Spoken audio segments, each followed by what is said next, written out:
ভার্সিটিতে একটা ছেলে ঢিলেঢালা পোশাক পরে প্রবেশ করলো।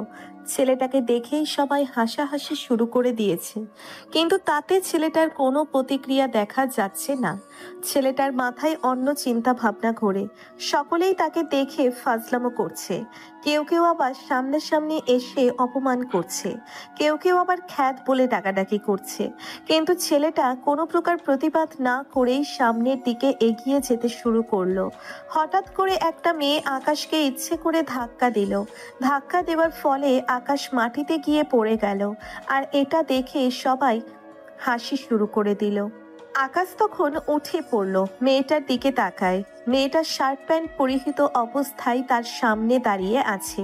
মেয়েটা তখন থেকে বলতে লাগলো, কিরে, তোকে আমি পেছন দিক থেকে এত ডাকছি, তবু তুই আমার কথা না শুনেই চলে যাচ্ছিস। তোর সাহস তো কম না, খ্যাতের বাচ্চা, এদিকে আয়। আপু, আপনি আমার সঙ্গে এরকম ব্যবহার কেন করছেন? আমি তো আপনার কোনো ক্ষতি করিনি। আমি তো আমার মতো করেই চলে যাচ্ছি। আপনি শুধু শুধু কেন আমাকে ধাক্কা মারলেন? আর আমি খ্যাত হতে যাব কেন? আমার একটা নাম আছে। আমি কিন্তু মুখে মুখে তর্ক করা একদম পছন্দ করি না। তুই জানিস আমি কে? তুই কার সঙ্গে দাঁড়িয়ে কথা বলছিস? আমি যেটা বলছি সেটা করবি। আমার ক্ষমতা সম্পর্কে তোর কোনো আইডিয়া নেই। তখন মেয়েটা আর কোনো কথা না বলে আকাশকে পরপর অনেকগুলো থাপ্পড় দেয়।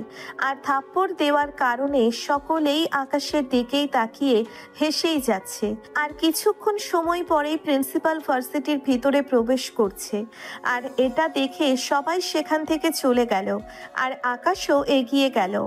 আকাশ এগিয়ে যাওয়ার পরে পিয়নের কাছে জিজ্ঞেস করেন তার ক্লাসরুমে চলে আসলো। তার ক্লাসরুমে আসার পরে সে পিছনের বেঞ্চে বসে পড়ল। পিছনের বেঞ্চে বসে বসে সে ভাবছে, সে যে মিশনে এসেছে সেটা কি আদেও সফল হবে? আদেও কি সফল হওয়ার মতো আছে? কারণ সে এখানকার সম্পর্কে কোনো কিছুই জানে না। এখানে সে নতুন এসেছে। কিছুক্ষণের মধ্যেই স্যার ক্লাসে প্রবেশ করলেন। স্যার আকাশকে নতুন দেখে দাঁড় করালো, আর আকাশকে বলতে লাগলো, ও, তাহলে তুমি সেই আকাশ যার কথা আমাদের প্রধান শিক্ষক বলেছিল। আচ্ছা, ঠিক আছে, তুমি মনোযোগ দিয়ে ক্লাস করবে। আর কোনো সমস্যা হলে আমাকে জানাবেন। আর তোমরা সবাই আকাশকে বন্ধুর মতোই মনে করবে। সে তোমাদের নতুন বন্ধু। তোমরা সবাই এখন ছোট নও, তোমরা ভার্সিটিতে পড়ো। সকলের সঙ্গে কিভাবে ব্যবহার করতে হবে সেটাও তোমরা জানো। এই পৃথিবীতে ধনী গরিব সবাই একসাথে চলাফেরা করাই হলো মানবতা। কেউ গরিব দেখে তাকে অবহেলা করা ঠিক না। স্যার, আপনার চোখে কি ছানি পড়েছে নাকি? আপনার মনে হয় ট্রান্সফারের জন্য অনেক উদ্ভিদ হয়ে আছেন। বেশি এমন করলে না, আপনাকে ট্রান্সফার করে সোজা বান্দরবন পাঠিয়ে দেব। আপনার সাহস কি করে হয় এসব কথা বলার? আপনার যে কাজ আপনি সেটা করেন। আমরা কার সঙ্গে মিশবো না মিশবো এটার অধিকার শুধুমাত্র আমাদের। নিহাল, আমি তোমার শিক্ষক। তোমার যত যাই ক্ষমতা থাকুক না কেন, তুমি একজন শিক্ষকের সঙ্গে এরকম করতে পারো না। আমি তোমাদেরকে খারাপ কোনো কিছু বলিনি, শুধু বলেছি ওর সঙ্গে ভালোভাবে মানিয়ে চলার জন্য। আমি মাঠের ওই ঘটনাটা দেখেছি। নীলা শুধু শুধু ছেলেটার সঙ্গে এরকম করলো। স্যার, আপনি যদি আরেকটা কথা বলেন তাহলে কিন্তু আমি আপনার বিরুদ্ধে ব্যবস্থা নিতে বাধ্য হব। আপনি চুপচাপ ক্লাস করাবেন। তখন স্যার আর কোনো কথা বলল না। স্যার তার নিজের মতো করে ক্লাস করাতে শুরু করলো। এই ভার্সিটির সবকিছু চলে নেহাল এবং নীলার কথায়। নীলা হলো নেহালের খালাতো বোন। বলতে গেলে এই ভার্সিটির সমস্ত কাজকর্ম হয়ে থাকে এদের দুজনের কথায়। তবে নেহালের থেকে নীলার ক্ষমতাটা অনেক বেশি, কারণ নীলার বাবা এই ভার্সিটির সভাপতি, তারপর আবার অনেক বড় বিজনেসম্যান তার বাবা, তাই তাদের অনেক ক্ষমতা। ক্লাস চলাকালীন সময়ে নীলা অনুমতি না নিয়েই প্রবেশ করলো। নীলা কোনো কিছু না বলে সবার সামনে বসে পড়ল, আর ক্লাসের মধ্যে সে মোবাইল টিপছে। স্যার তাকে কোনো কিছুই বলছে না, কারণ স্যারের কোনো কিছু বলার অধিকার নেই, কারণ কোনো কিছু বলতে গেলেই তার বিরুদ্ধে ব্যবস্থা নেওয়া হবে। এভাবেই ক্লাসের সময় শেষ হয়ে গেল, আর ক্লাস করে সবাই বের হলো। আকাশ ক্লাস করেন যথারীতি ভার্সিটি থেকে বের হচ্ছে। হঠাৎ করেই কিছু ছেলে এসে তাকে ধাক্কা দিল, আর ধাক্কা দেওয়ার ফলে আকাশ কিছুটা দূরে গিয়ে দাঁড়িয়ে পড়ল। আকাশ তাদেরকে কোনো কিছু না বলে যেতে শুরু করলো, আর তখন নেহালের বন্ধু আকাশকে বলতে লাগলো, কিরে, তোর এত বড় সাহস? তুই আমাদের কথা ছাড়া এখান থেকে চলে যাচ্ছিস? আমরা যখন যেতে বলবো তখন তুই এখান থেকে যাবি, বুঝতে পেরেছিস? ভাই আমি তো আপনাদের সঙ্গে কোনো কিছু করিনি। আপনারা শুধু শুধু কেন আমার সঙ্গে এরকমটা করছেন? আমাকে যেতে দিন, আমার অনেক কাজ আছে। তোর কাজ আছে, আমাদেরও তো কাজ আছে। শোন, ওই দোকান থেকে একটা প্যাকেট নিয়ে আয়, ওই প্যাকেট এনে ওই যে মেয়েটাকে দাঁড়িয়ে দেখছিস ওই মেয়েটাকে এনে দিবি। ভাই এটা কিসের প্যাকেট আমাকে বলতে হবে। যদি কিসের প্যাকেট সেটা না বলেন তাহলে কিন্তু আমি আনবো না। আর আমাকেই আনতে হবে কেন? আপনারা তো এখানে অনেকজন আছেন, আপনারা গিয়ে নিয়ে আসুন। তুই কি এখন সবার হাতে মার খেতে চাস নাকি? যদি প্রথম দিন আমাদের হাতে মার খেতে না চাস তাহলে যেটা বলছিস সেটা কর। নেহাল হলে তোকে এমনভাবে মারবে যে নিজের চেহারা পর্যন্ত নিজে চিনতে পারবি না। আকাশ কোনো উপায় না পেয়ে সেই দোকানে চলে আসলো। আকাশ মনে মনে ভাবছে তার পরিচয় পেলে সকলেই এখানেই প্যান্টের মধ্যে পোস্ট আপ করে দেবে, কিন্তু আকাশ তখন তার পরিচয় দিবে না, কারণ এখন পরিচয় দিলে তার সমস্ত প্ল্যান নষ্ট হয়ে যাবে।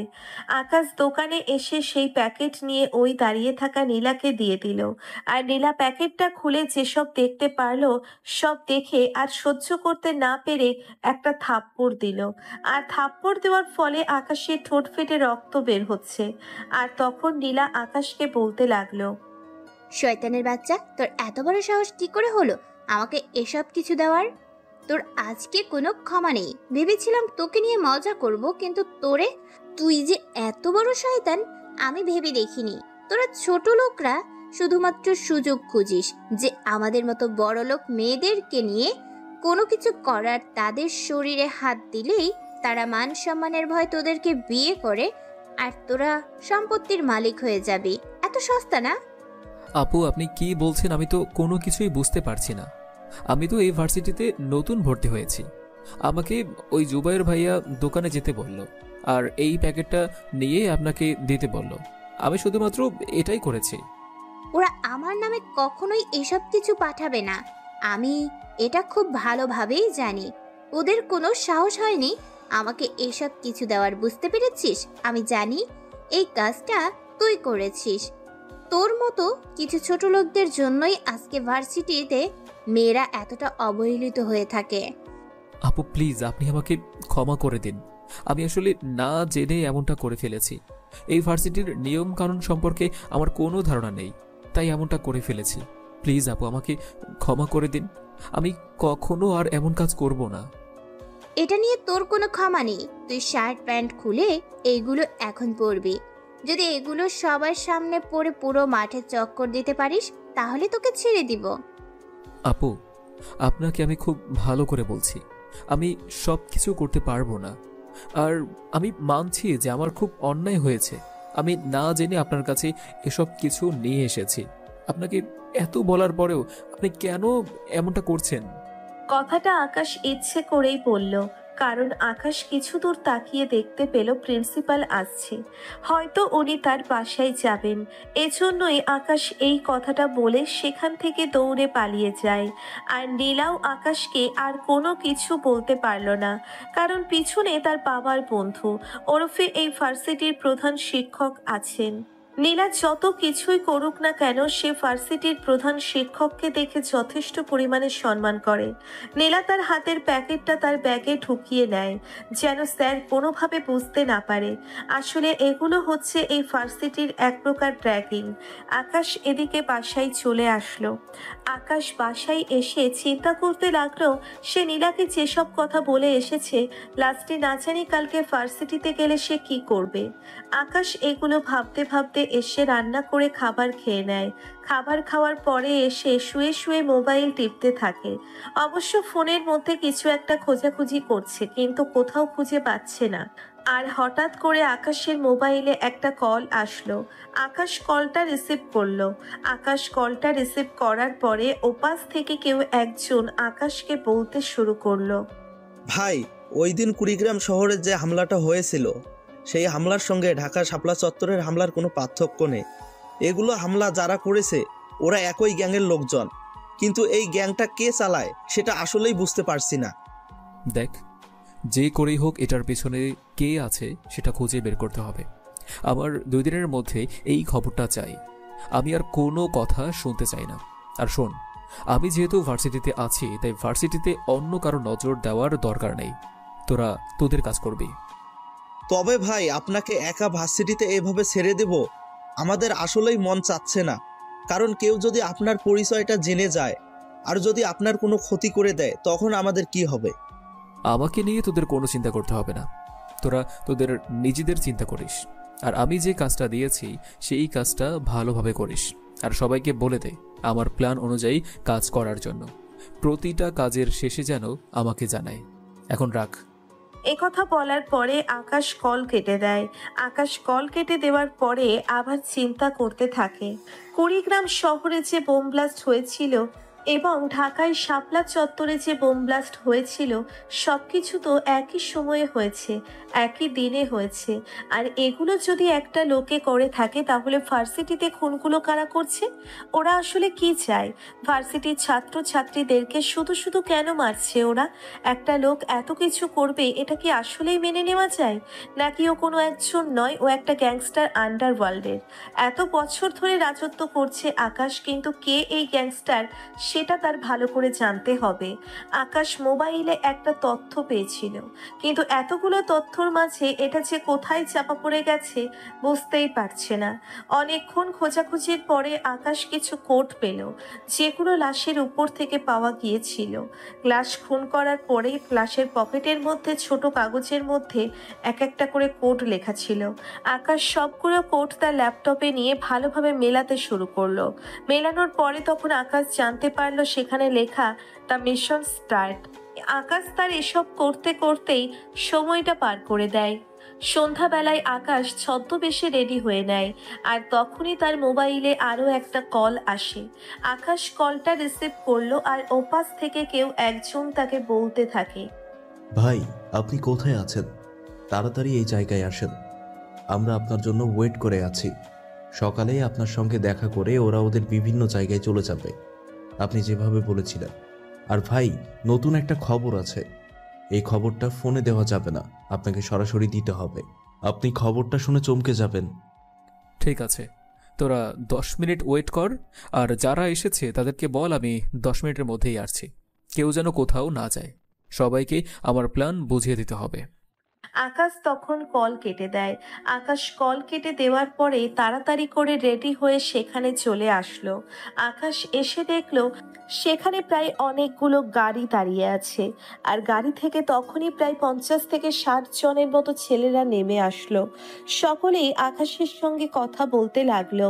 তারা সকলেই আকাশের হয়ে বিভিন্ন জায়গায় থাকে এবং আকাশের হয়ে কাজ করে থাকে। আকাশ ওদের সঙ্গে কথা বলতে বলতে অনেক সময় পার করে দিল, আর এভাবেই তাদেরকে কথার মাঝখানে তার প্ল্যান অনুযায়ী কাজ করতে বলল। আর সকলেই আকাশের কথা শোনার পরে তাদের গাড়ি নিয়ে চলে গেল। ওরা চলে যাবার পরে আকাশ তখন গাড়িতে বসে পড়ল। ড্রাইভার গাড়ি চালিয়ে যাচ্ছে, আর তখন রাজীব আকাশকে বলতে শুরু করলো, ভাই মনে করেন একটা শিক্ষক যদি তার প্রতিদিন রাতে ভিন্ন ভিন্ন মেয়েদের স্বাদ পায়, তাও আবার তার ছাত্রীদের কাছ থেকে, এই কথাটা আপনি কিভাবে নেবেন? রাজীব, আমি কিন্তু ফাজলামো করার মোড়ে নেই। যা বলবি সরাসরি বলবি। কি সব কথা বলছিস? একজন শিক্ষক কি করে এসব কাজ করতে পারে? ভাই এই কথাটা আসলে আমি নিজেও বিশ্বাস করতে পারিনি। আমি সিসি ক্যামেরা হ্যাক করেছি, আর সিসি ক্যামেরা হ্যাক করার পরে ভার্সিটিতে একটা নতুন তথ্য পেয়েছি। ভার্সিটির ইতিহাস বিভাগের রঞ্জিত মল্লিক, উনি তার ডিপার্টমেন্টের মেয়েগুলোকে নিয়ে ফুর্তি করে রাতের বেলা। আমি জানি আপনি বিশ্বাস করবেন না, সেই জন্য আমি সিসি ক্যামেরা হ্যাক করে ভিডিওগুলো আপনার কাছে নিয়ে এসেছি।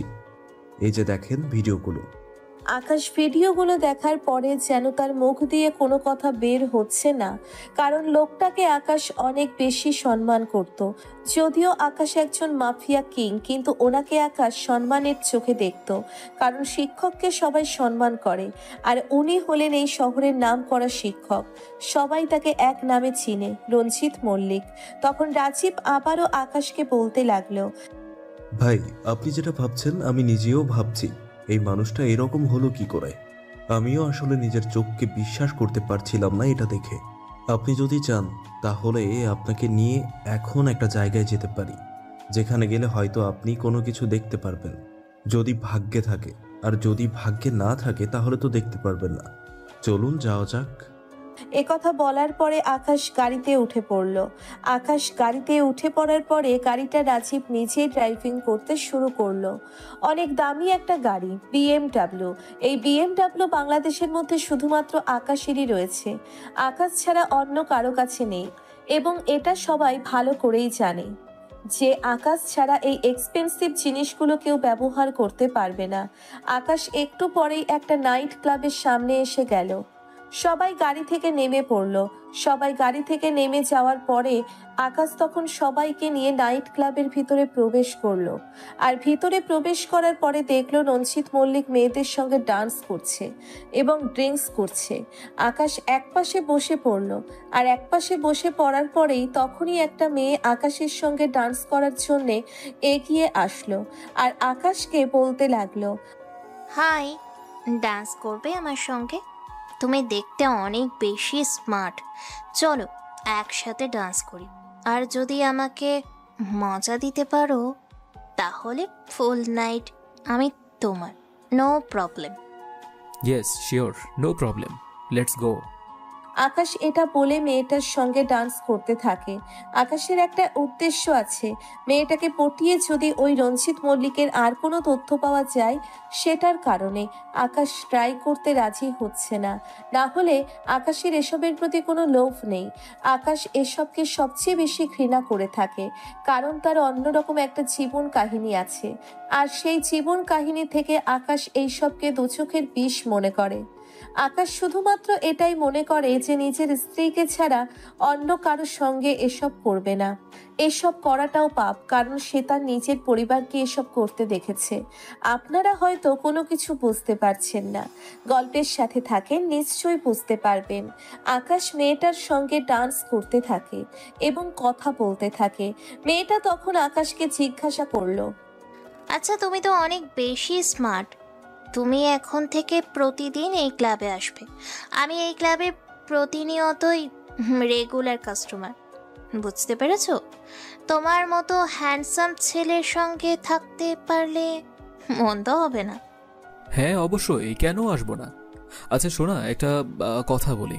ওই যে দাঁড়িয়ে দেখছো, উনি তো ভার্সিটির শিক্ষক রঞ্জিত মল্লিক। উনি কি এখানে প্রতিদিনই আসেন নাকি মাঝে মাঝে আসেন? আরে প্রতিদিন আসবেন মানে? আর ওনারই তো এইটা ক্লাব, তাহলে উনি প্রতিদিন আসবেন না কেন? আর আমরা তো সবাই তার, সবাই নিয়োজিত। কি সবাই নিয়োজিত কথাটা শুনে অবাক হলে, তাই না? না মানে আমরা সবাই তার সঙ্গী। তো তোমরা সবাই যেহেতু তার সঙ্গী, তুমি যে আমার সঙ্গে ডান্স করছো, এসব করছো, তো তোমার রঞ্জিত মল্লিক কোনো কিছু বলবে না তোমাকে? যে অপরিচিত মানুষের সঙ্গে তুমি এভাবে ডান্স করছো, বা অন্যরাও তো অপরিচিত লোকদের সঙ্গে ডান্স করছে, এটার ব্যাপারে রঞ্জিত মল্লিক কোনো কিছু বলবে না? দেখো, তোমাকে একটা সত্যি কথা বলি, এই কথাটা আমি আজ পর্যন্ত কাউকে বলিনি। তোমাকে প্রথম দেখায় আমি পছন্দ করে ফেলেছি, তার জন্যই আমি সত্যি কথাটা বলছি। আমাদের কাজ হলো ছেলেদের সঙ্গে মিশে তাহাদের সঙ্গে রাত কাটিয়ে সমস্ত কিছু আত্মসাৎ করে নেওয়া, মানে কিডন্যাপ করে তাদের কাছ থেকে টাকা আদায় করা। যেমন বড়লোকদের ছেলেদের সঙ্গে এইসব বেশি করা হয়, কারণ গরিব ঘরের ছেলে মেয়েরা তো এখানে কখনোই আসবে না। আর নতুন নতুন মেয়েরা যারা আসবে সবাইকে আমাদের দলে টেনে নেওয়া, বুঝতে পেরেছো? তোমাকে আমি সব কিছু ফ্রি দিয়ে দিব, তুমি কোনো চিন্তা করো না, তোমার কোনো বিপদ হবে না। তোমাকে আমি সম্পূর্ণ নাইট ফ্রি করে দিলাম, তোমাকে এমনিতেও পছন্দ হয়েছে সেই জন্য। আকাশ এই কথাটা শোনার পরে তার যেন ঘাম বের হচ্ছে, কারণ এরকম জঘন্য কাজ আর কজনই বা করতে পারে। আকাশ এবার নতুন অভিজ্ঞতার সম্মুখীন হলো। এতদিনে আন্ডারওয়ার্ল্ডের রাজত্ব করে যতটা না জানতে পেরেছেন, এই সন্ধ্যার পর থেকে এর চেয়ে বেশি জানতে পারছে। একটা মানুষ এতটা খারাপ হয় কি করে? আকাশ কিছুক্ষণ চুপ থাকার পরে আবারও মেয়েটাকে প্রশ্ন করতে লাগলো, আচ্ছা তুমি যে এই লাইনে আছো, তোমার কি খারাপ লাগে না? তুমিও তো একটা মেয়ে, তোমার তো হাজবেন্ড, স্বামী, সন্তান, পরিবার এসবের প্রতি আগ্রহ থাকার প্রয়োজন। কিন্তু তুমি এটা না করে তুমি এসব বাজে কাজে কেন লিপ্ত হচ্ছ? তুমি ভালো করেই জানো যে এটা বাজে কাজ। হ্যাঁ, আমি এটা খুব ভালো করেই জানি যে এটা অনেক খারাপ কাজ, কিন্তু আসলে এটা ছাড়া আমার আর কোনো কিছু করার নেই। কারণটা তোমাকে অন্য একদিন বলবো, আজকে তোমাকে কোনো কিছু বলা সম্ভব না। আর এই রঞ্জিত মল্লিক আসলেই কোনো ভালো মানুষ না। ওর হাত অনেক লম্বা, অনেক লম্বা, যে তুমি কোনো ধারণা করতে পারবে না। তুমি একজন শুধুমাত্র বড়লোক বাবারই তো ছেলে, এইসবের প্রতি তোমার কোনো ধারণা নেই। আচ্ছা, আমরা তো এখন ভালো বন্ধু, চলো অন্য কোথাও গিয়ে সময় কাটাতে পারি। আই মিন এমনি কোনো জায়গায়। এখানে অনেক বেশি কোলাহল হচ্ছে, সাউন্ড হচ্ছে, তাই এখানে কথা বলাটা বেটার হবে না আমাদের জন্য। এ কথা বলার পরে আকাশ মেয়েটাকে নিয়ে যথারীতি বাহিরে চলে আসলো। মেয়েটা চেয়েছিল অন্য একটা রুমে যাওয়ার জন্য, কিন্তু আকাশ যদি রুমে যেতে রাজি হতো তাহলে অন্য কিছু ঘটে যেতে পারত। আকাশ তার নিজেকে আগে সেভ করবে এটাই তার মাথার মধ্যে ঘুরে বেড়াচ্ছে। আকাশ মেয়েটাকে নিয়ে বাইরে আসার পরে গাড়ির সাথে হেলান দিয়ে দাঁড়ালো, আর সকলেই আকাশের দিকে খেয়াল করছে। রাজীব আকাশের কাণ্ড কারখানা দেখে হেসেই যাচ্ছে। কারণ আছে, একটা কারণ, আকাশ খুব ভালো মেয়েটার সঙ্গে জমিয়ে ফেলেছে, আর তার কারণেই মেয়েটার সবকিছু তাকে বলতে রাজি হচ্ছে। এত কম সময়ের মধ্যে আকাশ কোনো মেয়েকে পটিয়ে ফেলতে পারবেন এটা সত্যিই ধারণার বাইরে ছিল। সবাই ভাবতো আকাশ একটা অনেক শক্ত মনের একটা মানুষ, অনেক রাগী টাইপের একজন মানুষ, তার যে মন বলতে কোনো কিছু আছে এরা সবাই ভুলেই গিয়েছিল। গাড়িতে হেলান দেওয়ার পরে তখন বিজলি মেয়েটা আবারও আকাশকে বলতে লাগলো, আসলে আমি ছিলাম এই ভার্সিটির একজন ইতিহাস বিভাগের ছাত্রী। আমি কোনো না কোনোভাবে স্যারের সঙ্গে রিলেশনশিপে জড়িয়ে পড়ি। আসলে ভুলটা ছিল আমার একটু লোভ ছিল, আর সেই লোভের কারণেই স্যারের সঙ্গে রিলেশনশিপে জড়িয়ে পড়েছি। তখন স্যার আনম্যারিড ছিল, আর স্যার বিয়ে করেছে কিনা এখনো পর্যন্ত সেটাও আমাদের জানা নেই। রিলেশনশিপে জড়িয়ে পড়ার পরে সকল অপকর্মগুলো আস্তে আস্তে শুরু হয়।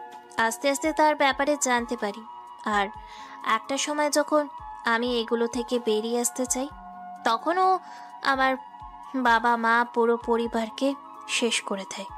আর আমিও ভয়ে এই কাজ করতে থাকি। আমাদের এই ক্লাবে প্রায় 20 জনের মতো মেয়ে আছে। এই 20 জন হলো তার প্রতি রাতের নিত্যদিনের সঙ্গী। এছাড়াও নতুন নতুন মেয়েগুলোকে যে এনে দিতে পারবে তাদেরকে সে অনেক টাকা দেয়।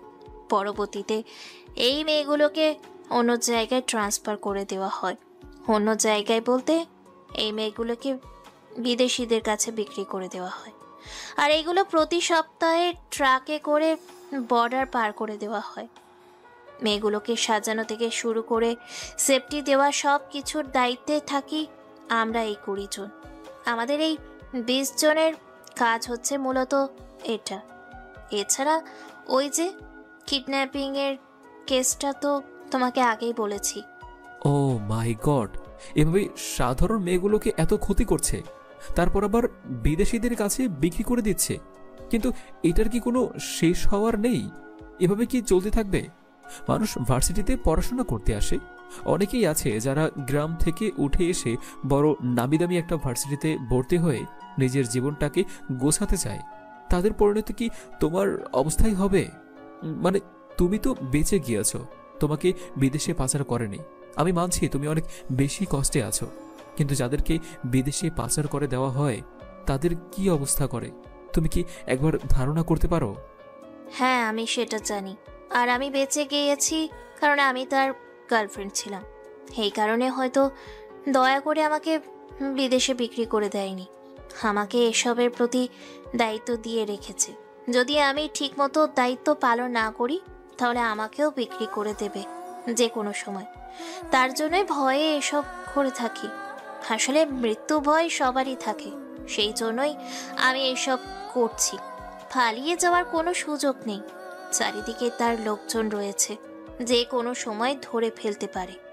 আর ওদেরকে বিদেশে পাচার করে দেওয়ার পরে বিদেশিরা ওদেরকে মন মতো ব্যবহার করেন, যেভাবে ইচ্ছে সেভাবে ব্যবহার করতে পারেন। তোমাকে কি বলতে চাচ্ছি তুমি ভালো করেই বুঝতে পারছো। আর পত্রপত্রিকায় তুমি ভালো করেই জানো কিভাবে কি করে লেখালেখি হয়। সব কিছু মেনে নিতে না পারলে মেয়েগুলোকে ওরা হত্যা করে ফেলে, আর হত্যা করার পরে কিডনি এবং আরও কিছু বডির অংশগুলোকে ওরা পিস হিসেবে বিক্রি করে দেয়। এইগুলোর মধ্যেও এই রঞ্জিত মল্লিকেরও হাত রয়েছে। তবে রঞ্জিত মল্লিক শুধু একা নয়, রঞ্জিত মল্লিকের অন্য একজন সাহায্য করছে, কিন্তু নামটা হচ্ছে রঞ্জিত মল্লিকের, আর সেই হলো মাস্টার মাইন্ড। কিন্তু সে মাস্টার মাইন্ডের নাম কি, কোথায় থাকে, কি তার পরিচয়, আমরা কোনো কিছুই জানি না। সে সবার আড়ালে থাকে।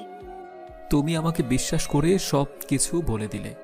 এখন যদি আমি তোমার সঙ্গে বিশ্বাসঘাতকতা করি, আর যদি ওরা তোমাকে মেরে ফেলে বা আমি তোমাকে মেরে ফেলি? আসলে তোমার প্রথম দেখাতেই আমার ভালো লেগে গিয়েছিল, তার জন্যই তোমার সঙ্গে আমি মিলিত হয়েছি। তুমি চাইলে আমার যে কোনো কিছু করতে পারো, আর যদি তোমার ওইসব করার ইচ্ছে থাকে চলো, তোমাকে রুমে নিয়ে যাচ্ছি। তুমি যেহেতু আমাকে বিশ্বাস করে সব কিছু বলে দিয়েছ, তাহলে আমি আমার নিজের পরিচয় লুকিয়ে রাখবো না। তুমি জানো আমি কে? আমি সেই আন্ডারওয়ার্ল্ডের মাফিয়া কিং আকাশ চৌধুরী। একথা বলার পরে আকাশ তার ট্যাটু করা হাতটা বাড়িয়ে দেয়, আর ট্যাটুটা দেখার পরে বিজলি আকাশের দিকে ভূত দেখার মতো তাকিয়ে আছে। বিজলি অনেকটা ভয় পেয়ে গেছে, কারণ সে কার সঙ্গে এতক্ষণ কথা বলেছে যে কিনা পুরো আন্ডারওয়ার্ল্ডে রাজত্ব করছে। সে তার সঙ্গে এতক্ষণ এসব কথা বলছিল। বিজলি চুপ করে আছে, মাথা নিচু করে আছে। আর তখন আকাশ বিজলির ভয় কাটানোর জন্য বিজলিকে বলতে লাগলো, ভয় নেই, আমি তোমার কোনো ক্ষতি করব না। আসলে এখানে তোমার কোনো দোষ নেই। তুমি তোমার নিজের জীবন রক্ষার জন্য তুমি এসব কাজ করছো। ওই রঞ্জিত মল্লিক এবং তার পেছনে কে আছে সব কিছু আমি খুঁজে বের করব। তুমি শুধু আমাকে সাহায্য করবে কিনা সেটা বলো। তুমি কি চাও না তোমার মতো যারা এর শিকার হয়েছে, যারা তার আপন প্রিয় মানুষটাকে হারিয়েছে, যার কারণে সমাজে এসব অপকর্ম বেড়ে গিয়েছে, সে শাস্তি পাক, অন্য মেয়েরা তাদের সঠিক বিচার পাক? হ্যাঁ, আমি খুব করে চাই যে যারা আমার এই সর্বনাশ করেছে তারা যেন এই দুনিয়ার বুকে আর বেঁচে না থাকে। আমি নিজে তো শেষ হয়েছি, আমি চাই না আর কোনো মেয়ে এই ফাঁদে পা দিক। দেশের মধ্যে শুধুমাত্র এর কারণে অপকর্মগুলো হচ্ছে। এই কিছুদিন আগে শাপলা চত্বরে বোম ব্লাস্ট হয়েছে এবং কুড়িগ্রামে বোম ব্লাস্ট হয়েছে শুধুমাত্র এই রঞ্জিত মল্লিকের জন্য। তবে এর পেছনে আরও একজন আছে, সেটাকে খুঁজে বের করতে হবে। কিন্তু রঞ্জিত মল্লিক এটা কখনোই সহজে বলবে না। এটা বের করা অনেক বেশি কষ্টকর হয়ে যাবে। তুমি কোনো চিন্তা করো না, তুমি শুধু আমার প্ল্যান মোতাবেক কাজ করে যাও। তোমার যা সেফটি দেওয়া লাগে সব কিছু আমি করব। তুমিও নিশ্চয়ই আমার ব্যাপারে খুব ভালো করে জেনে থাকবে। আমি যদি মরে যাই আমার কোনো সমস্যা নেই, তবুও তো এই শয়তানটার মৃত্যু হবে। এখন আমি ভরসা পাচ্ছি যে আমি মরে গেলেও কেউ একজন আছে যে এদেরকে শেষ করবে। তারপর আকাশ তার নাম্বারটা বিজলির কাছে দিয়ে দিল, আর বিজলির কাছে নাম্বারটা দিয়ে দেওয়ার পরে বিজলি নাম্বারটা নিয়ে চলে গেল। সেখান থেকে আকাশও সবাইকে নিয়ে তার বাসায় চলে আসলো। সবাইকে নিয়ে বাসায় আসার পরে কিছু বিষয় নিয়ে আলোচনা করতে লাগলো, আর সবাই আকাশকে রেখে সবাই যে যার মতো করে চলে গেল। পরের দিন সকালবেলা আকাশ রেডি হয়ে নিল ভার্সিটির জন্য। খ্যাত হয়ে রেডি হয়ে আবারও চলে আসলো ভার্সিটিতে। একটা গাছের নিচে বসে আছে সে, ক্লাস শুরু হতে বেশ অনেকক্ষণ দেরি হবে। কিছুক্ষণ পরেই নীলা তার দিকে এগিয়ে আসলো। নীলা তার দিকে এগিয়ে আসার পরে তখন আকাশকে বলতে লাগলো, কিরে, তুই রাত 10টার দিকে নাইট ক্লাবের সামনে কি করছিলি? আমি দেখেছি তুই আবারও অন্য মেয়েদের পিছনে পড়ে গেছিস নাকি? বড়লোক মেয়েদেরকে নিয়ে এসব করার ধান্দা, তাই না? আপু, আপনি এসব কি বলছেন? আমি তো আসলেই কোনো কিছু বুঝতে পারছি না। আমি শুধুমাত্র সাধারণ একটা ছেলে। আমি দিন আনি দিন খাই, আর অনেক কষ্ট করে এই ভার্সিটিতে চান্স পেয়ে পড়াশোনা করছি। রাত 10টা তো অনেক সময়, এত রাতে আমি বাহিরে কি করে বের হব? আর তাও আবার এই নাইট ক্লাবের সামনে। আমি তো কখনো নাইট ক্লাবের ধারে কাছেও যাইনি। এখানে গেলে অনেক টাকা লাগে। আপনি হয়তো আমার জায়গায় অন্য কাউকে দেখেছেন। মানুষের মতো মানুষ অনেকেই থাকতে পারে। আমি শুনেছি একটা মানুষের মতো 7 জন মানুষ হতে পারে। সেটা ঠিক, আমি তোর মতো কাউকে হয়তো দেখেছি কালকে একটা দামি গাড়ির মধ্যে হেলান দিয়ে কথা বলছিল। আচ্ছা সেটা বড় কথা নয়, এসব কথা বাদ দে। তুই কালকে আমাকে ওই কথাটা কেন বলেছিস? আমাকে যে এই কথাটা বলার পরে ধরে চলে গিয়েছিলি কেন? আপু, আমি বুঝতে পারিনি আপনাকে ওই প্যাকেটটা দেওয়ার পরে ওই অবস্থা হয়ে যাবে। আমি সত্যি জানতাম না যে ওই প্যাকেটের মধ্যেই এসব কিছু থাকবে। আপনি আমাকে ক্ষমা করে দিন। আমি আর কখনো আপনার সামনেও আসবো না। সেটা বললে তো হবে না। তুই যেহেতু অন্যায় করেছিস সেই জন্য তোকে শাস্তি পেতে হবে। এখন যা আমার জন্য দোকান থেকে আইসক্রিম নিয়ে আয়, আর এই নিয়ে 500 টাকা একটা আইসক্রিম আনবি, আর বাকি টাকা তোর কাছে রেখে দিবি। এই কথা বলার পর আকাশ দোকানে চলে আসলো। আকাশ দোকানে আসার পরে নীলার জন্য আইসক্রিম কিনে নিয়ে বাকি টাকা তাকে ফেরত দিল। বাকি টাকা নীলা না নিয়েই সেখান থেকে তার বান্ধবীদের কাছে চলে গেল। তার বান্ধবীদের সঙ্গে গিয়ে আলোচনা করতে লাগলো। গল্প করতে করতে সময়টা পার হয়ে গেল। আর আকাশ এদিকে ভার্সিটিতে কাউকে খুঁজতে লাগলো। আর হঠাৎ করে দেখলো ছেলেটা ক্লাসে প্রবেশ করছে। আকাশও তাড়াতাড়ি করে ক্লাসে প্রবেশ করলো।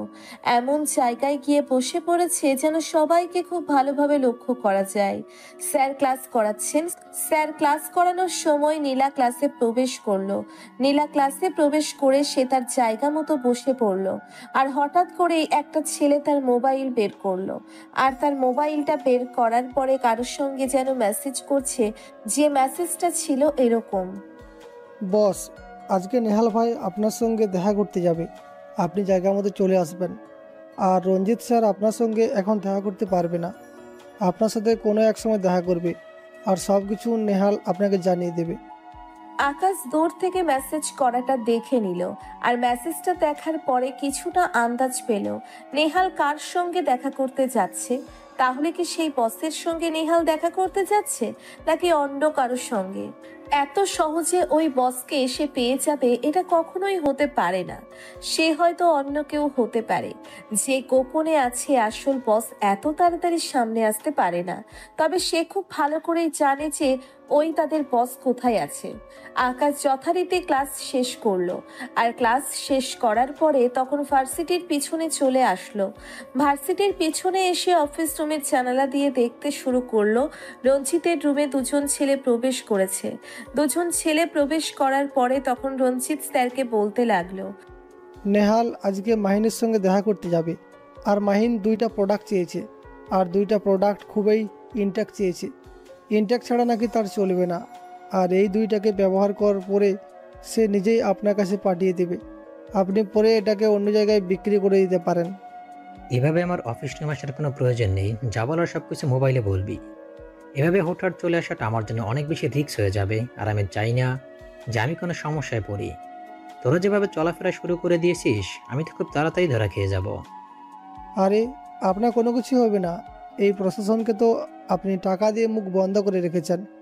এই প্রশাসন চোখ থাকতেও চোখ দিয়ে কোনো কিছু দেখবে না, চোখ বন্ধ করে রাখবে সব সময়।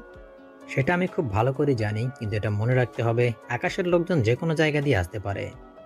এমনকি আকাশ নিজেও এখানে আসতে পারে। যদি আকাশ একবার এসে যায় তাহলে আমাদের কারোরই রক্ষা নেই, বসেরও রক্ষা নেই। বসকে ভেতর থেকে টেনে বের করে আনবে এই আকাশ। এই আকাশ যতটা ভয়ঙ্কর এটা তোরা তার ব্যাকগ্রাউন্ড দেখে জানতে পারবি।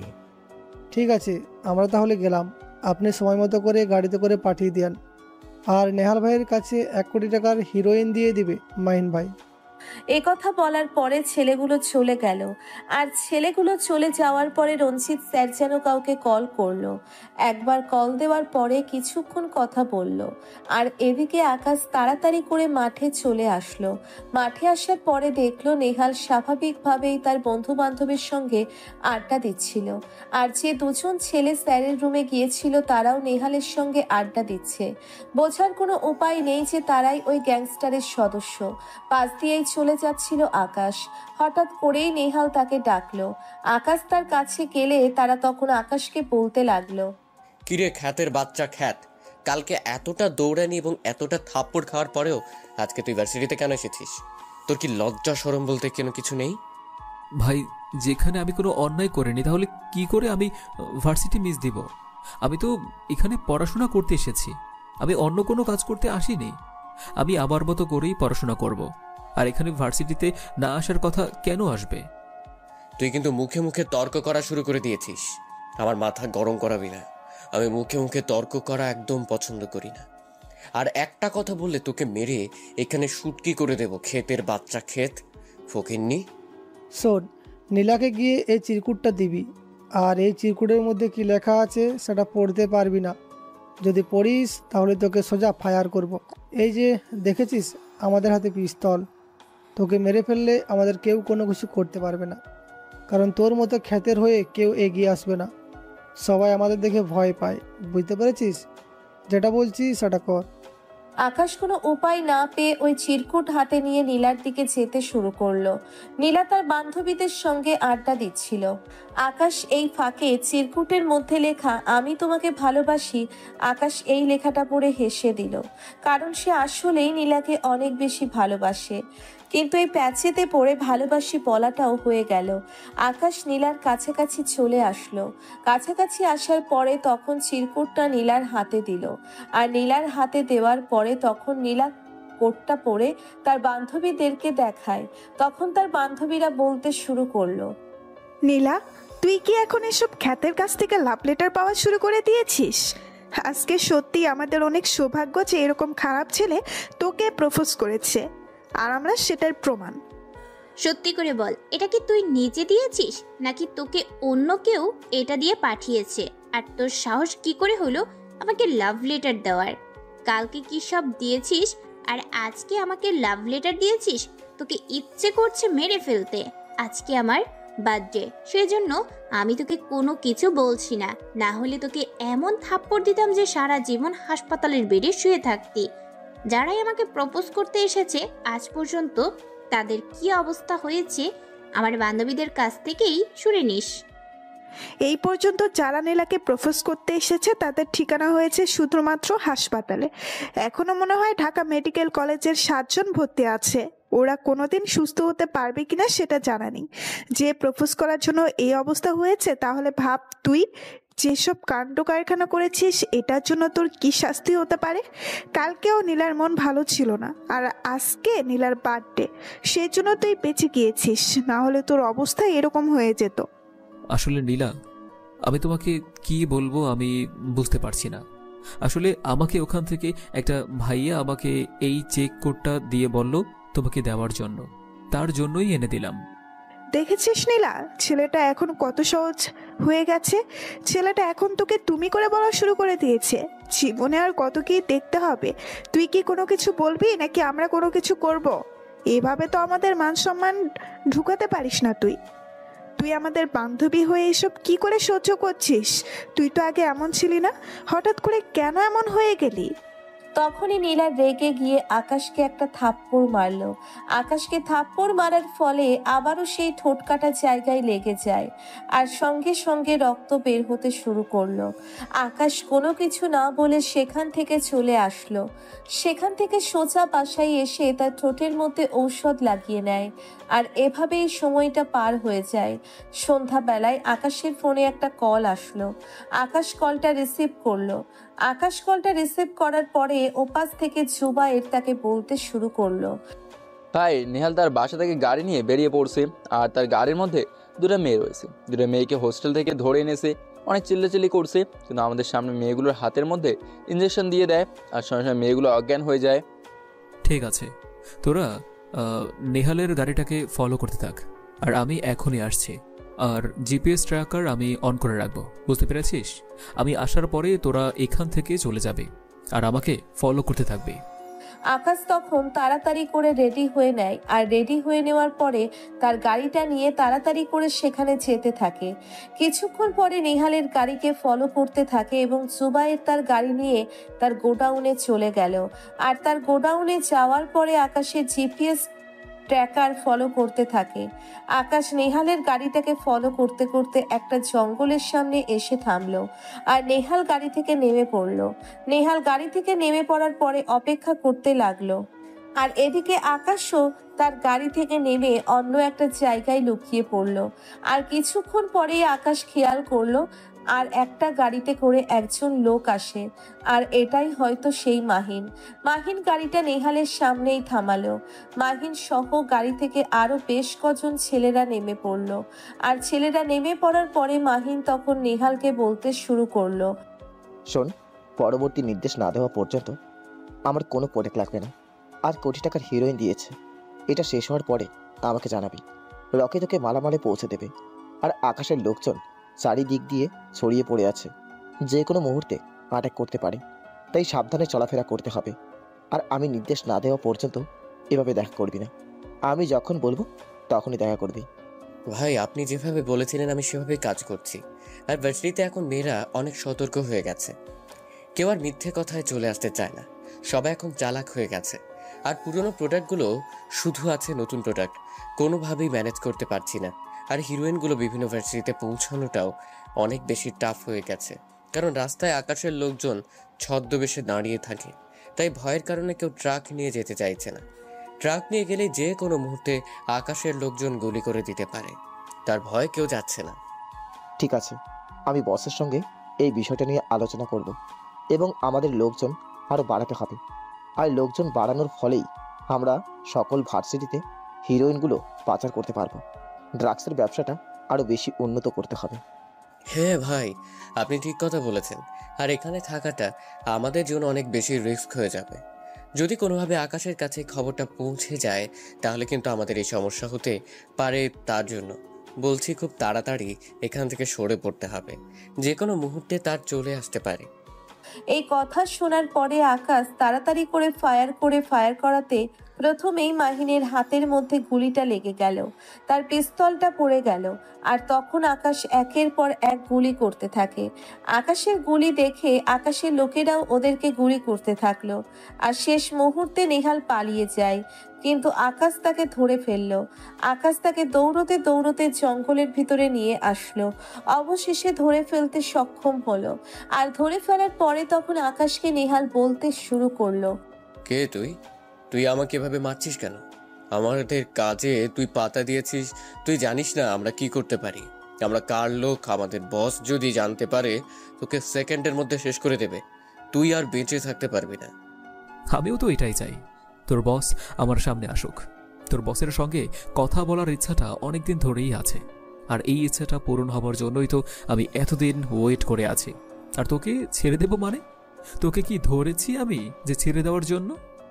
ও, বুঝে গেছি। তুই তাহলে সেই ভার্সিটির খ্যাত ছেলেটা, তুই আমাদের ভার্সিটিতে প্রবেশ করেছিস ছদ্মবেশে। তুই সেই তাহলে আকাশ চৌধুরী, আন্ডারওয়ার্ল্ডের মাফিয়া কিং। তোর দিন খুব তাড়াতাড়ি শেষ হয়ে যাবে। নিজের জীবন বাঁচাতে চাইলে এখান থেকে চলে যা। আমার পুরো পরিবারকে শেষ করেছিস, আমাকে খারাপ পথে এনেছিস, মিথ্যা খুনের দায়ে আমাকে জেলে পাঠিয়েছিস।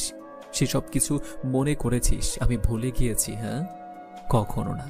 তোর বসকে কেটে যদি আমি টুকরো টুকরো না করেছি, আমার নাম আকাশ চৌধুরী না।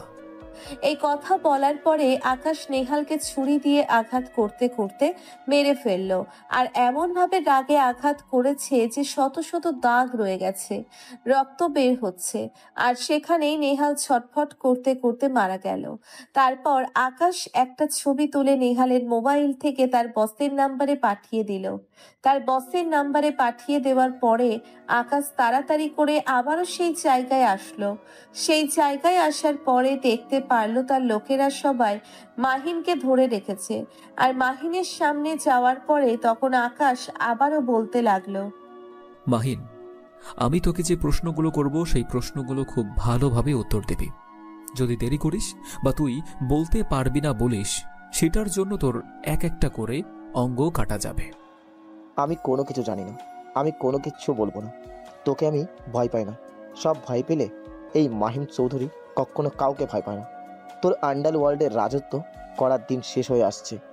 এখন থেকে আমরা রাজত্ব করব। কেন রে? আন্ডারওয়ার্ল্ড কি আমার বাপের নাকি তোর বাপের যে লিখে নিয়ে নিবি? এখানে থাকতে গেলে এমন কিছু হও যেন তোমাকে আঁকড়ে ধরে আরও কিছু মানুষ বাঁচতে পারে। আমাকে আঁকড়ে ধরে সবাই ভালো আছে, শুধুমাত্র তোরাই ভালো থাকতে পারলি না। আমাকে নিয়ে ভালো থাকবে কি করে? তোরা তো মানুষের ক্ষতি ছাড়া উপকার করিস না। আমাদের যা ইচ্ছে হয়েছে আমরা তাই করব, তাতে তোর এত নাক গলানোর কি আছে? তুই চাইলে আমাদের সঙ্গে কাজ করতে পারিস, সেটার জন্য তোকে অনেক অফারও দেওয়া হয়েছিল। এর আগে তোর পুরো পরিবারকে যেভাবে শেষ করা হয়েছে তোকেও এভাবে শেষ করা হবে। তুই শুধুমাত্র কিছুদিন ধৈর্য ধর। আমাদের বস যদি একবার জানতে পারে তুই আমাকে এবং নেহালকে ধরে ফেলেছিস আর অলরেডি নেহালের লাশ ফেলে দিয়েছিস, সেটা শুনলে তোর অবস্থা কি হবে সেটাই আমি চিন্তা করছি। আমাকে নিয়ে তোর এত চিন্তা করতে হবে না। আমাকে চিন্তা করার মানুষ এখন অনেক আছে, আর এটা তোর কষ্ট করে বলার কোনো প্রয়োজন নেই। আমি নেহালের মোবাইল থেকে নাম্বারটা নিয়ে আমি নিজেই নেহালের লাশের ছবি পাঠিয়ে দিয়েছি। এত টেনশন করার কিছু নেই। আমি তো চাই সে আমার সঙ্গে কথা বলুক, আমার সঙ্গে দেখা করুক, আমার সামনে আসবে সে। তুই অনেক বেশি ভুল করেছিস। আমাকে মেরে ফেললেও তুই আমাদের কোনো ক্ষতি করতে পারবি না। আমাদের বস তোকে কুত্তার মতো মারবে। তোর পরিবারকে যেভাবে শেষ করা হয়েছিল তোকেও ঠিক সেভাবেই শেষ করবে। এই কথা শোনার পরে আকাশ সহ্য করতে পারল না। আকাশ সঙ্গে সঙ্গে গুলি করে দিল। গুলি করে দেওয়ার পরে হঠাৎ করেই আকাশ পিছনে তাকিয়ে দেখতে পারল সেখানে নীলা দাঁড়িয়ে আছে। নীলাকে এখানে দেখে আকাশ মনে হয় ভূত দেখার মতো দেখছে, কারণ এখানে নীলা কোথা থেকে আসবে? নীলা এখানে কি করছে? এগুলো প্রশ্ন আকাশের মনে ঘুরপাক খাচ্ছে। আর তখন নীলা তার সামনে এগিয়ে আসলো, আর এগিয়ে আসার পরে তখন নীলা আকাশকে বলতে শুরু করলো, আমি অনেক দিন ধরেই লক্ষ্য করছি, আমার প্রথম দিনই সন্দেহ হয়েছিল যে ভার্সিটিতে খ্যাত সেজে আসাটা কোনো একটা মিশন রয়েছে। আর এটা যে এই মিশন আমি সত্যিই জানতাম না। আমি তোমার সঙ্গে সত্যি অনেক বেশি অন্যায় করে ফেলেছি। না জেনে না বুঝে তোমার সঙ্গে অনেক কথা শুনিয়ে দিয়েছি। আমার জন্য তুমি অনেক কষ্ট পেয়েছো। আমি জানতাম না যে তুমি সেই আকাশ চৌধুরী। আসলে আমি তেমন কোনো কিছু মনে করিনি, আর যাকে ভালোবাসি তার কথায় কোনো কিছু মনে করতে নেই। একদিন আমি তোমাকে শপিং মলে দেখেছিলাম, আর শপিং মলে তোমাকে দেখেই তোমার প্রেমে পড়ে গিয়েছিলাম। তারপর সিদ্ধান্ত নিলাম এই ভার্সিটিতে আসব আর তোমার সঙ্গে এই নাটকগুলো করব। তাই হয়েছে। আমি সেটা না বুঝে আমি তোমার সঙ্গে দিনের পর দিন ভার্সিটিতে অনেক কথা শুনিয়েছি, অনেক অপমান করেছি। আমি সত্যি বুঝতে পারিনি। প্লিজ তুমি আমাকে ক্ষমা করে দাও। আজকে আমি বাসা থেকে বেরিয়েছিলাম এমনিতেই ঘোরাফেরা করার জন্য, আর হঠাৎ দেখলাম তুমি একটা গাড়িতে উঠে এখানে এসেছো। তারপর আমিও আমার গাড়ি নিয়ে ফলো করতে করতে এখানে চলে এসেছি। এখানে থাকাটা তোমার জন্য নিরাপদ নয়। তুমি তোমার বাসায় চলে যাও, আমার আরও অনেক কাজ আছে। আর আপাতত আমাকে নিয়ে না ভাবলেও চলবে। আমি মানুষটা সত্যিই ভালো না। তোমাকে আমার ভালো লেগেছে, তার জন্য সহ্য করেছি এসব। আমার জীবনে ভালোবাসাটা কখনোই আসবে না। কিন্তু আমি যে তোমাকে ভালোবেসে ফেলেছি সে প্রথম দিন থেকে, আর তার জন্যই তো আমি এমনটা করেছি। না হলে তো আমি কখনোই এমনটা করতাম না। প্লিজ তুমি আমাকে ফিরিয়ে দিও না। আমি সত্যি তোমাকে অনেক বেশি ভালোবাসি। তোমার সরলতা দেখে আমি সত্যি মুগ্ধ হয়েছিলাম। আমি দেখেছি তুমি লুকিয়ে লুকিয়ে এতিমখানায় যাও আর বাচ্চাদেরকে তুমি সাহায্য করো, কিন্তু তোমার নাম বলতে দাও না। এটা সত্যি আমার কাছে অসাধারণ লেগেছে। আজকাল মানুষ করে এগুলো মানুষকে দেখানোর জন্য, কিন্তু তুমি নীরবে ওদের সাহায্য করে যাচ্ছ। ওদের জীবিকা তোমার মাধ্যমে হচ্ছে, তাই এগুলো দেখে তোমার প্রতি আমার শ্রদ্ধাবোধ বেড়ে গেছে। আকাশ তখন নীলাকে তার জোর করে গাড়িতে তুললো আর জুবাইরকে বলল নীলার গাড়িটা তার বাসার সামনে দিয়ে আসার জন্য। আকাশ গাড়ি ড্রাইভিং করে যাচ্ছে আর চুপচাপ ড্রাইভিং করতে করতে নীলার বাসার সামনে চলে আসলো। নীলাকে নামিয়ে দিল। নীলাকে নামিয়ে দেওয়ার পরে নীলা তখন বলতে শুরু করলো, তুমি এটা কি করলে? আমি কি তোমাকে এটার কারণে এত কষ্ট করে ফলো করে তোমার ওইখানে গেলাম? রাস্তার মধ্যে এত কথা বলতে চাইলাম, তুমি কেন কথা বললে না আমার সঙ্গে? আমি কি কোনো অন্যায় করেছি? আমি এখন যে সিচুয়েশনের মধ্যে আছি সেই সিচুয়েশনের মধ্যে থাকলে তুমিও এমনটাই করতে। আমার এখন প্রেম ভালোবাসা এসব করার সময় নয়। যখন হবে তখন হবে, কিন্তু এখন এইসব করার সময় নয়। আমার সামনে অনেক দায়িত্ব, অনেক বড় কর্তব্য রয়েছে। আর কি দায়িত্ব কি কর্তব্য এটা তুমি খুব ভালো করেই জানো। তোমাকে বোঝানোর মতো ক্ষমতা আমার নেই, বুঝে নিও। এভাবেই পার হয়ে গেল বেশ অনেকগুলো দিন। দেশের অবস্থা প্রচুর খারাপ হয়েছে। দেশের মধ্যে বিভিন্ন জায়গায় বোম ব্লাস্ট করেছে আলী আশরাফ। এই আলী আশরাফ হলো তাদের একমাত্র গডফাদার। দেশের এবং বাইরের যত অপকর্ম হয় সবকিছু শুধুমাত্র এই আলী আশরাফের কারণে হয়ে থাকে। টিভিতে সাংবাদিকরা আকাশের ব্যাপারে নিউজ করছে। আকাশ সকল কিছু নিজের হাতে তুলে নিয়েছে। আকাশ তার লোকজন দিয়ে আলী আশরাফের যত জায়গা আছে সবকিছু ধ্বংস করে দিচ্ছে। সাধারণ মানুষ অনেক খুশি। সাধারণ মানুষ এখন একটাই নাম জপ করে, সেটা হলো আকাশ। এদিকে নীলা আকাশের শূন্যতা অনুভব করতে পেরেছে। নীলা এখন আকাশকে প্রচন্ড পরিমাণে ভালোবেসে ফেলেছে। যদিও আকাশ নীলাকে অনেক আগে থেকেই ভালোবাসে, কিন্তু এটা আকাশ এখন এসব নিয়ে ভাবছে না। নীলা প্রতিনিয়ত আকাশের সঙ্গে যোগাযোগ করার চেষ্টা করে, কিন্তু যোগাযোগ করতে পারে না, কারণ আকাশ অনেক ব্যস্ত সময় পার করছে। তখন তার প্রতিটা সেকেন্ডের মূল্য তার কাছে অনেক বেশি দামি। এগুলো হারিয়ে গেলে সে আর কখনোই ফিরে পাবে না। আর যদি কাজে একটা ভুল হয় তাহলে তার অনেক বড় ক্ষতি হয়ে যাবে। সে আরো অনেক দূর পিছিয়ে যাবে, যেটার মাসুল তাকে অনেক দিন ধরে দিতে হবে। একদিন রাতের বেলা সকল কাজ করার পরে আকাশ শুয়েছিল, আর তখনই নীলা তাকে কল দিল।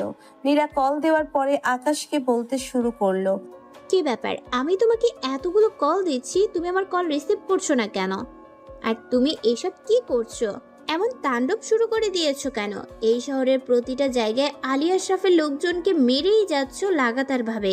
তুমি কি এসব খুন খারাপি বন্ধ করবে কিনা সেটা বলো। নীলা, তোমার কাছে কি এগুলো খুন খারাপি মনে হচ্ছে? তুমি কি চোখ থাকতেও অন্ধ? তুমি কি চারদিকে কি হচ্ছে দেখতে পারছো না? আমি যদি ওদেরকে না মারি তাহলে ওরা দেশের ক্ষতি করবে, আমার নিজেরও ক্ষতি করে দেবে। তখন কি হবে? আর কাউকে না কাউকে তো দাঁড়াতে হবে। আমি ছাড়া কে আছে দাঁড়ানোর মতো? আমি এসব কোনো কিছুই জানি না। আমার মতে এগুলো হলো গুন্ডামি মাস্তানি। আমি আন্ডারওয়ার্ল্ডের মাফিয়া কিং সম্পর্কে কোনো কিছুই জানি না, আর জানতেও চাই না।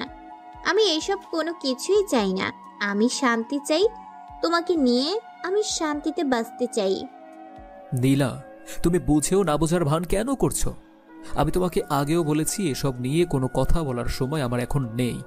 আমার কাছে এখন সবচেয়ে বেশি গুরুত্বপূর্ণ হলো আমার এই সিচুয়েশনটা। কথা বলার পরে আকাশ কল কেটে দিল। কল কেটে দেওয়ার পরে আকাশ ভাবতে শুরু করলো মেয়েটা তাকে নিয়ে সত্যিই অনেক বেশি ভাবনা চিন্তা করে। কিন্তু সে যদি এখন নীলার মায়ার কাছে আবদ্ধ হয়ে যায় তাহলে সে অনেক বেশি বড় ভুল করবে। এই সুযোগে আলী আশরাফ দেশের মধ্যে আরো অনেক কিছুই করে ফেলতে পারে এবং আরো অনেক ক্ষতির সম্মুখীন হবে সে। এখন যেভাবে আগাচ্ছে আলী আশরাফ 2-3 মাসের মধ্যেই পথে বসে যাবে, এটাই আকাশ করছে এবং এটাই তার স্বপ্ন ছিল। পরদিন সকালবেলা যথারীতি আকাশ ভার্সিটিতে চলে আসলো। সে ভার্সিটিতে আসার পরে দেখতে পেল আজকে রঞ্জিত মল্লিক আসে নাই।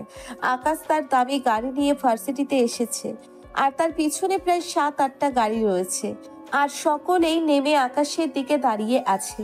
এটা দেখে সবাই আকাশের দিকেই তাকিয়ে আছে, কারণ তারা এতদিন যে ছেলেটাকে জানতো আজকে সেই ছেলেটাই এত দামি গাড়ি এবং এত সিকিউরিটি নিয়ে এসে ভার্সিটিতে এসেছে। এটার কারণেই সবাই আকাশের দিকেই তাকিয়ে আছে। রঞ্জিত মল্লিকের সঙ্গে যারা যারা যুক্ত আছে সবাইকে ওদের সামনেই পড়ে যাবে। সকলের বুঝতে বাকি রইল না যে এটা কে এসেছে ভার্সিটিতে, আর এতদিন কাকে তারা এত অপমান করেছিল, এত কথা শুনিয়েছিল। সকলেই মাথা নিচু করে আছে, কারণ মোটামুটি সবাই আকাশকে তুচ্ছ তাচ্ছিল্য করে অপমান করেছিল। তখন আকাশের কাছে জুবাইর এসে বলতে শুরু করলো, ভাই একটা খারাপ সংবাদ আছে। খারাপ সংবাদটা হলো নীলাকে ওরা তুলে নিয়ে গেছে, সঙ্গে নীলার মা বাবাকেও। এইটারই ভয় পাচ্ছিল আমি।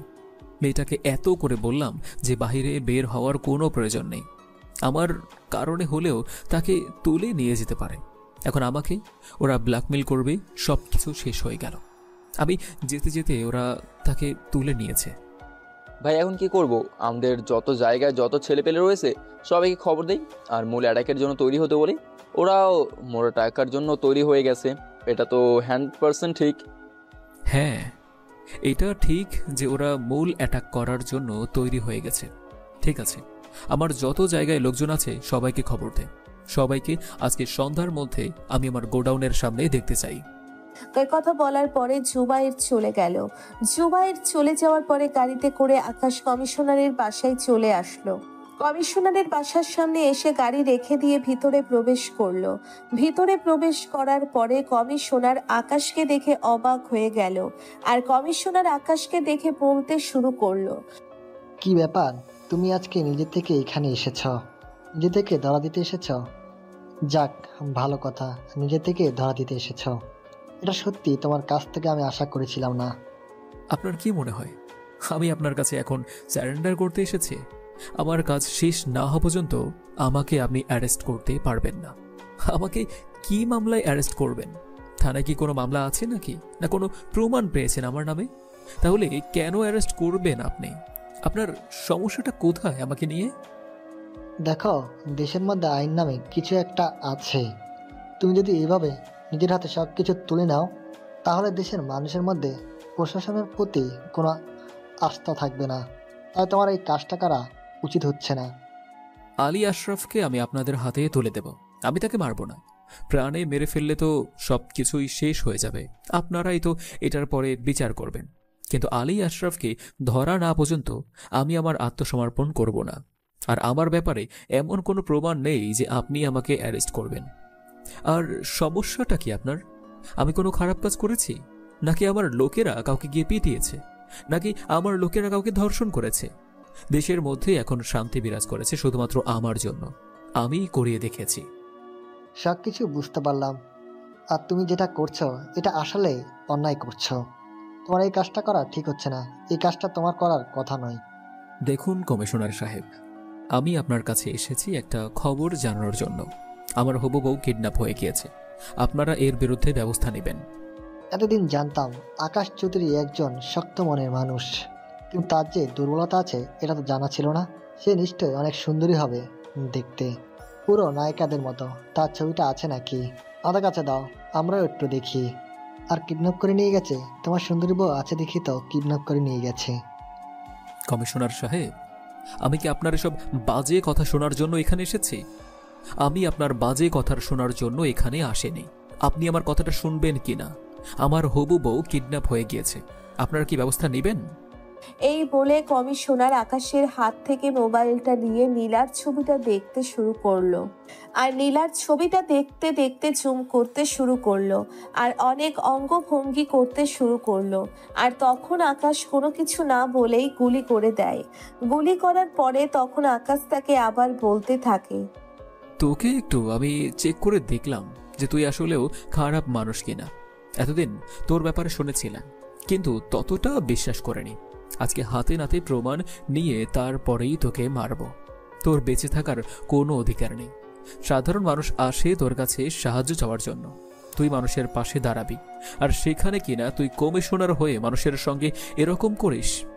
জানি না অন্য সকল মেয়েদের সঙ্গে তুই কি করেছিস, আর আমার বউকে কারা নিয়ে গিয়েছে এটার জন্য আমি তোর কাছে আসব। হ্যাঁ, এটা তুই ভাবলি কি করে? যে রাজত্ব করতে পারে তার বউকে কি করে আনতে হবে, এটা কি তোর কাছ থেকে আবার শিখতে হবে? গুলি করে দেওয়ার পরে কমিশনার ছটফট করতে করতে সেখানেই মারা যায়। আর কমিশনার মারা যাওয়ার পরে তখন আকাশের কাছে একটা কল আসে। আকাশের কাছে কলটা আসার পরে আকাশ কলটা রিসিভ করেই বলতে শুরু করলো, আমি জানি তুই ফোন দিবি, তোর ফোন দিতে হবে না, আমি নিজেই তোর কাছে আসব। তুই শুধু সময়ে হাতে রাখ, তাহলেই হবে। আমি তোর ওখানে আসছি, তোর সব কিছু ধ্বংস করব আমি। তুই আমার কোনো কিছুই করতে পারবে না। তোর বউ অনেক বেশি কষ্ট পাচ্ছে। আয় তাড়াতাড়ি আয়, না হলে তোর বউকে আমার ছেলেরা সবাই তুলে নিয়ে যাবে রুমের মধ্যে। এই কথা শোনার পরে আকাশ কল কেটে দেয়। আর সন্ধ্যার সময় শত শত ছেলেরা আকাশের ডাকে চলে আসে। আকাশ সবাইকে পাঠিয়ে দেয় বিভিন্ন জায়গায়। আকাশও একটা গাড়ি নিয়ে আলাদাভাবে সেখানে যেতে শুরু করলো। সবাই মাইক্রোফোনে কানেক্টেড হয়েছে। আকাশ কিছুক্ষণের মধ্যেই ওই জায়গায় সেই জঙ্গলে চলে আসলো। এটা ছেলে এসে আকাশকে নিয়ে চলে গেল। নিয়ে যাওয়ার পরে তখন বলতে শুরু করলো, ওয়েলকাম মিস্টার আকাশ চৌধুরী ওরফে আন্ডারওয়ার্ল্ডের ডন। আমার রাজ্যে আপনাকে স্বাগত। তুই আসলেই একটা জিনিস। এত মারার চেষ্টা করলাম তোকে, কিন্তু কোনোভাবেই মারতে পারলাম না। কাকে সাথে করে নিয়ে এসেছিস তুই বলতো? তোর মতো শয়তানের হাতে যদি আমার মৃত্যু লেখা থাকতো তাহলে তো অনেক আগেই মরে যেতে পারতাম। সেদিনই মরে যেতে পারতাম যেদিন আমার ফ্যামিলিকে শেষ করে দিয়েছিস তুই। তোর ফ্যামিলিকে আমি নিজের হাতে হত্যা করেছি। শোন, তোকে এখন ঘটনাটা বলি, না হলে তুই কোনোভাবেই বুঝতে পারবি না। তোর সৎ মায়ের সঙ্গে আমার গোপন সম্পর্ক ছিল। আমাদের উদ্দেশ্য ছিল তোর বাবার সকল সম্পত্তি দখল করা, কিন্তু এর মধ্যে আমি জানতাম না যে তুই সেই আকাশ চৌধুরী, আন্ডারওয়ার্ল্ডের মাফিয়া কিং। আমি এটা জানতে পেরেছি তুই বাসা থেকে যখন পালিয়ে গিয়েছিলি তখন। আসলে তুই একটা জিনিস। সেদিন কেন পালিয়ে গিয়েছিলাম জানিস? কারণ সেদিন আমার কাছে বুক ভরা সাহস ছিল না, আমার কোনো কিছু ছিল না। নিজেকে তৈরি করার জন্য আমি গিয়েছিলাম, তারপরেই নিজেকে তৈরি করলাম। এখন বুকে সাহসও রয়ে গিয়েছে এবং পকেট ভর্তি টাকাও রয়েছে, আর ক্ষমতা তা তো আছেই। তোকে যদি আমি তোর বাবার সঙ্গেই শেষ করে দিতাম তখন সেটাই ভালো হতো, কিন্তু কি যেন মনে করে তোকে বাঁচিয়ে রেখেছিলাম। আর তার পরের দিন তুই পালিয়ে গিয়েছিলি। সেদিন আমি অনেক বেশি ভুল করেছিলাম। এই ভুলের মাসুল আজকে তোকে দিতে হবে। তুই অনেক বড় একটা জায়গায় হাত দিয়েছিস। আমার পুরো পরিবারকে শেষ করে দেওয়ার পরে তুই আজকে আমার নীলাকে তুলে এনেছিস। তোর সাহসী দেখে অবাক হচ্ছি। আমি যাকে নিয়ে সারাটা জীবন সংসার করব, যাকে আমি ভালোবাসি, তুই তাকে এনেছিস। তোর সাহস তো কম নয়। তখনই কয়েকজন আকাশকে পেছন থেকে এসে মারতে শুরু করলো। আর আকাশের নাক দিয়ে যখন রক্ত বের হচ্ছিল তখন নীলা চিৎকার দিয়ে আকাশকে দেখে চলেছে। হঠাৎ করেই 4 দিন থেকে ঝাঁকে ঝাঁকে গুলি করতে শুরু করলো। আর আকাশ তখন হাসতে শুরু করলো। তারপরে আকাশ গিয়ে নীলাকে ছাড়িয়ে দিল। ছাড়িয়ে নেওয়ার পরে নীলা কান্না করতে করতে আকাশকে জড়িয়ে ধরে বলতে লাগলো, অনেক ভালোবাসি তোমাকে, অনেক কষ্ট দিয়েছো আমাকে, আর কষ্ট দিও না প্লিজ। আমি আর সইতে পারছি না, এবার নিজের কাছে নাও। আর কত কষ্ট দিবে আমাকে? আর কখনোই কষ্ট দেব না। এবার থেকে বুকের মাঝে আগলে রাখবো। তুমি এখন আবার গাড়িতে গিয়ে বসো। গাড়ি থেকে একদম বের হবে না তুমি। আকাশ জোর করে নীলাকে তার গাড়িতে তুলে দিয়ে আসলো। নীলা গাড়িতে বসে আছে আর এদিকে আকাশ গুলি করে চলছে। এভাবে প্রায় 10 থেকে 15 মিনিট গোলাগুলি চলার পরে আলী আশরাফের লোকজন না পেরে পালিয়ে যেতে শুরু করলো, কিন্তু আকাশের লোকজন তাদেরকে মেরে ফেলে। আর আকাশও আশরাফ এবং রঞ্জিত মল্লিককে ধরে ফেললো। ধরে ফেলার পরে ইচ্ছে মতো দুইটাকে মারতে শুরু করলো। আর তখন রঞ্জিত মল্লিক বলতে লাগলো, আমি যদি জানতে পারতাম যে তুই সেই আকাশ চৌধুরী, তাহলে তোকে আমি অনেক আগেই মেরে ফেলতাম ভার্সিটিতে। আজকে আর এই দিন দেখতে হতো না। ভেবেছিলাম আমি রাজত্ব করব, কিন্তু হয়ে উঠলো না। তোর রাজত্ব করার দিন শেষ। তোরা আবার যে ক্ষতি করেছিস না, তোদেরকে মেরে ফেললেও এই ক্ষতি ফিরে আসবে না। কিন্তু তোরা বেঁচে থাকলে এই দেশের কোনোদিন উন্নতি হবে না। এই দেশের শুধুমাত্র অবনতিই হবে। এই কথা বলার পরে আকাশ আর সহ্য করতে না পেরে গুলি করে দিল। আর গুলি করে দেওয়ার পরে ছটফট করতে করতে সেখানেই মারা গেল রঞ্জিত এবং আলী আশরাফ। আজকে থেকে তাদের খেল খতম হলো। আর তখনই গাড়ি থেকে নীলা দৌড়ে এসে তাকে জড়িয়ে ধরলো। নীলা জড়িয়ে ধরার পরে কান্না করতে থাকে। নীলা জড়িয়ে ধরার পরে কান্না করতে শুরু করলো। আর তখনই পুলিশের গাড়ি চলে আসলো। আর পুলিশ আকাশকে অ্যারেস্ট করলো। আর আদালতে রায় হলো আকাশেরও 6 মাসের জেল। আর দেখতে দেখতে 6টা মাস পার হয়ে গেল। আজকে 6 মাস পরে আকাশ জেল থেকে বের হলো। আদালত সবকিছু বিবেচনা করে রায় দিয়েছে। আকাশ এবং নীলার আজকে বিয়ে হয়ে গেল ধুমধাম করে। আকাশ এখন দাঁড়িয়ে আছে বাসর ঘরের সামনে। ভিতরে যেতে দেরি হচ্ছে দেখে নীলা নিজেই বাইরে এসে বলতে শুরু করলো, কি ব্যাপার? আমি সেই কখন থেকে তোমার জন্য ভেতরে অপেক্ষা করছি। এতক্ষণ লাগে বাসর ঘরে প্রবেশ করতে? তুমি এত শক্ত একটা মানুষ, এখন হাত পা এভাবে কাঁপছে কেন? তুমি কেন আসলে? আমি তো এখনই ভিতরে যেতাম। আর কে বলেছে আমি ভয় পাচ্ছি? আমি ভয়ের কারণে ভিতরে ঢুকিনি না। আসলে সবাই আমার সঙ্গে দেখা করতে এসেছে, তাই সবার সঙ্গে কথা বলেছে, আড্ডা দিয়েছি। এটা ছাড়া আর কোনো কিছুই না। আমি তোমার চোখ দেখেই বুঝতে পারছি তুমি নিজে কতটা ভয় পাচ্ছ। আচ্ছা থাক, এত ভয় পেতে হবে না। চলো আজকে এই নিয়মটা না হয় আমি নিজেই শুরু করি। জামাইকে নিয়ে বাসর ঘরে প্রবেশ করব। ঠিক আছে, তাহলে আমার দায়িত্ব কর্তব্য সব কিছু আজকে তুমি নিজেই পালন করো। আমি তো এসবের কোনো কিছুই বুঝি না। তুমি না হয় আমাকে সব কিছু বুঝিয়ে দিও, আদরটাও না হয় একটু বেশিই পাওয়া যাবে। আর একটা কথাও বলবে না। অনেক লোকজন আছে, এত জোরে জোরে কি আর এসব কথা বলতে হয়?